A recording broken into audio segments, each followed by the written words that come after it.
ये आज का एडिटोरियल है और इसका कॉन्टेक्स्ट है पोस्ट ऑफिस बिल 2023, जिसको मॉनसून सेशन के आखिरी दिन में राज्यसभा में इंट्रोड्यूस किया गया था। इस एडिटोरियल के ऑथर हैं गौतम भट्टाचार्य, जो एक फॉर्मर सिविल सर्वेंट है।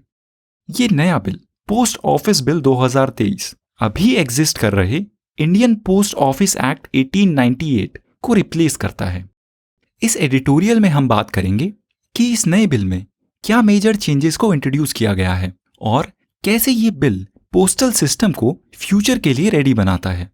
तो इस पीस के ऑथर बोलते हैं कि 1898 का ओरिजिनल एक्ट सिर्फ और सिर्फ मेल सर्विसेज पर फोकस करता था, पर इस नए बिल में director general of postal services को वाइड रेंजिंग अथॉरिटी दी गई है कि वो मेल सर्विसेज के साथ साथ बाकी और उससे रिलेटेड जरूरी एक्टिविटीज के लिए भी रेगुलेशंस बना सकें और उनके चार्जेस भी अपनी मर्जी से फिक्स कर सकें।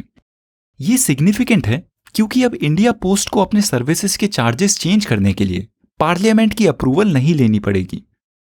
बात करते हैं कि इस बिल में क्या चेंज किया गया है। आई होप आपने ये ऑब्जर्व किया होगा कि डिलीवरी सर्विसेज एक तेजी से ग्रो हो रही फील्ड है। एक समय पे जहां पर सिर्फ इंडिया पोस्ट ही अकेला सर्विस प्रोवाइडर हुआ करता था, आज के समय में काफी सारे ऐसे छोटे से बड़े पोस्टल सर्विस प्रोवाइडर्स हैं, जैसे कि ब्लू डार्ट, डिलीवरी, DTDC वगैरह। ये पूरी इंडस्ट्री इस समय काफी कॉम्पिटिटिव है और ये बिल इसी रियलिटी को समझते हुए पोस्टल डिपार्टमेंट को फ्लेक्सिबिलिटी देता है कि वो अपनी सर्विसेज के प्राइसेस को मॉडिफाई कर सकें मार्केट की डिमांड्स के अकॉर्डिंग। इस नए बिल में सेंट्रल गवर्नमेंट को पावर दी गई है कि वो एक ऐसे ऑफिसर को अपॉइंट और एम्पावर कर पाए जो पोस्ट ऑफिस से किए जा रहे कोरियर के इंस्पेक्शन के लिए उसको रोक कर खोल सके, इंस्पेक्ट कर सकें और अगर उसमें कोई इलीगल आइटम है तो उसको डिटेन कर सकें। हालांकि ओरिजिनल 1898 के लॉ में भी एक ऐसा सिमिलर प्रोविजन था, पर यह नया प्रोविजन ज्यादा जेनरिकली ड्राफ्टेड है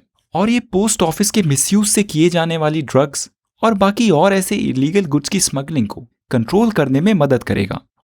और इंटरेस्टिंगली इस पीस के ऑथर बोलते हैं कि इंडिया में इस समय प्राइवेट सेक्टर में ऑपरेट कर रही कोरियर कंपनीज के पास ऐसी इंटरसेप्शन की पावर्स नहीं है और क्योंकि इंडिया पोस्ट के पास मार्केट का सिर्फ 15% ही शेयर है, इस इंटरसेप्शन पावर का इलीगल एक्टिविटीज को रोकने में इम्पैक्ट काफी लिमिटेड होगा। इस पीस के ऑथर बोलते हैं कि इंडिया की पोस्टल इंडस्ट्री में मेजॉरिटी कंपनीज छोटे या मीडियम साइज की हैं। अगर इस बिल में ऐसा कोई प्रोविजन होता जो इन छोटे प्लेयर्स के लिए मैंडेटरी बना देता कि वो गवर्नमेंट की एक स्पेशली डेजिग्नेटेड बॉडी के साथ रजिस्टर करें और फिर गवर्नमेंट को उन रजिस्टर्ड कोरियर कंपनीज के पार्सल को इंटरसेप्ट करने की पावर दे देता, तब कहा जा सकता था कि इस इंटरसेप्शन पावर से कुछ मीनिंगफुल इम्पैक्ट हो सकता है। अब बात करते हैं इस बिल के फ्यूचरिस्टिक एस्पेक्ट्स की। इस नए बिल में पोस्ट किए जा रहे आइटम्स के लिए उनका एड्रेस और उसके बाकी और आइडेंटिफायर्स को स्टैंडर्डाइज कर दिया जाएगा। हो सकता है जहां पर अभी हाथ से एड्रेस लिखा जाता है वहां पर अब डिजिटल कोड्स जैसे कि GPS कोऑर्डिनेट्स को यूज किया जाए और अगर ऐसा किया जाता है तो ये पोस्टल सिस्टम की सॉर्टिंग और डिलीवरी को एक्यूरेट और एफिशिएंट बना देगा। इन नए प्रोविजन से हो सकता है कि डिलीवरी के लिए ड्रोन टेक्नोलॉजी को भी यूज किया जा सके।